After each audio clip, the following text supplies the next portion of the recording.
Hello, I have been getting a ton of questions about how to do this wide tire on this Harley Davidson 48. This is a 2010 Harley Sportster 48 model. I put a 180 rear tire on the back. Wasn't a real difficult job if you have basic mechanical skills and a jack. All the parts I got from Jack from Penn Jersey Cycles.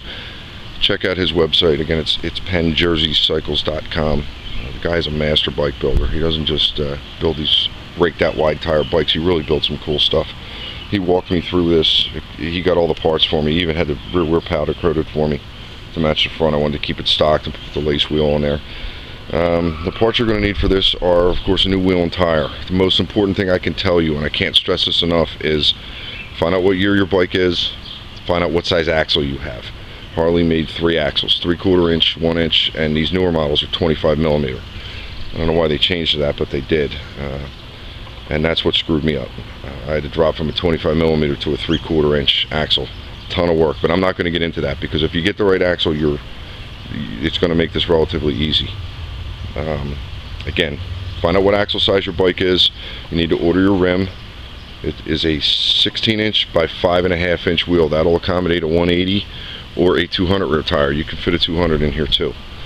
I opted for the 180 because it's a little lower profile, and I wanted to keep the bike as low as I could without dragging the ground here.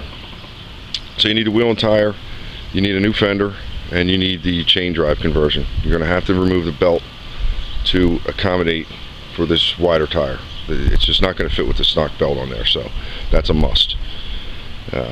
As far as removal, I didn't do a video while I was doing it. I guess I should have, but I didn't realize I was going to get so many requests. Jack the bike and pull the axle out. The rear tire, everything's going to fall right off.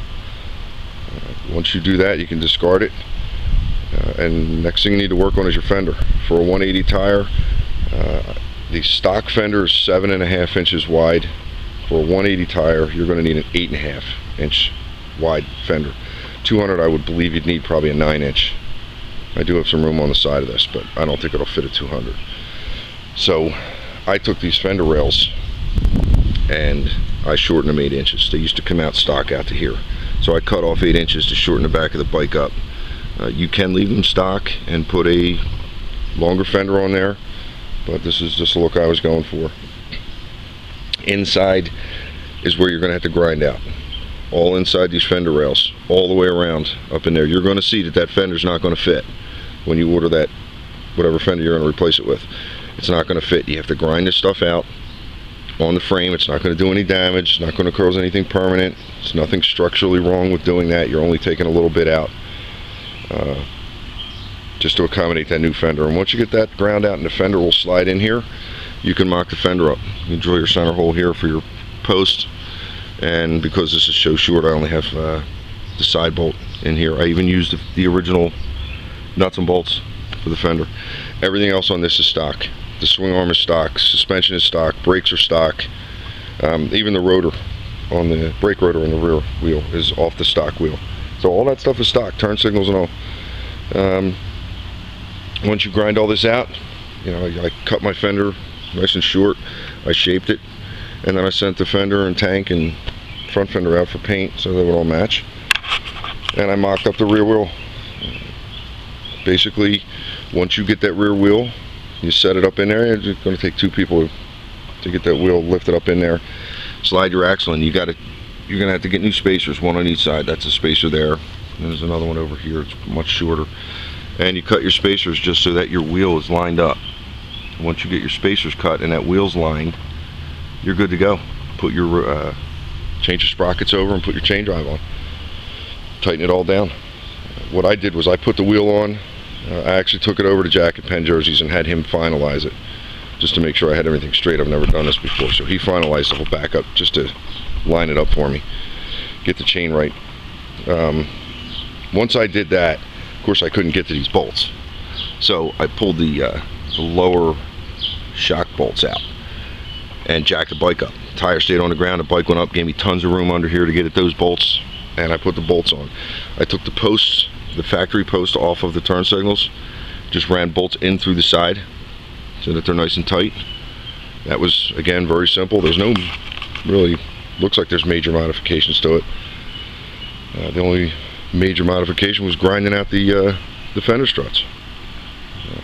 Again, you're going to see that fender's not going to fit when you get your new fender. It's not going to be wide enough inside. Grind it out. It's probably an hour and a half's worth of grinding on this bike here just to get that where it was just right. And that's about it. I put the chopper style license plate light on there. It's got an LED light on it. Mounts right to the back of the swing arm. Very simple. And fire it up and go. That's really all there is to doing this. Again, it is a 16 by 5.5 inch wide rim. The original's 3.5, so you need the 5.5 inch rim, and you need the chain drive, and of course a fender.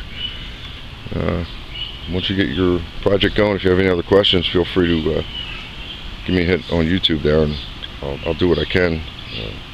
Again, your parts, if you can't get them local, go to PennJerseyCycles.com. His phone number's on there. Call him up. He can get you whatever you need and ship it out to you. He's fast, super reliable. Again, check out his bikes. They're really cool. He got me every part for this entire bike. Air cleaner. We relocated the speedometer. That's a Joker machine. I didn't go to Joker machine because I got a better deal through Jack. And he did all that for me. But it's not hard. Send me some pictures. Let me know. Or send me your link if you get your bike done. I'd like to check it out. And give me a shout. Thanks.